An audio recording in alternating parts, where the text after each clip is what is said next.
How to block someone on emo. Hey there everyone, welcome back to the Static Studio. So if you want to block someone on your emo account, then here's how you can do this process. Doing this is super easy, but before we start the video, if you're new to this channel, please give it a thumbs up and subscribe to my channel because it really helps me out.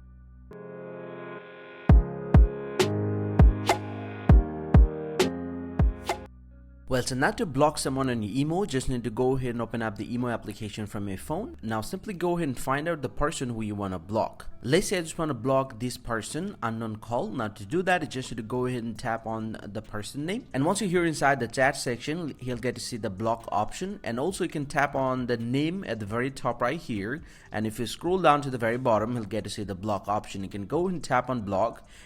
And then simply go and select a reason from here and then tap on done. And once you do that, the person will be blocked from your device. Now if you get back from here, now in case you want to unblock the person, you can get into the same place once again and you can unblock the person. Hope you find this pretty helpful, guys. If you do, please drop a like and subscribe to the channel. See you guys around, and thank you very much for watching.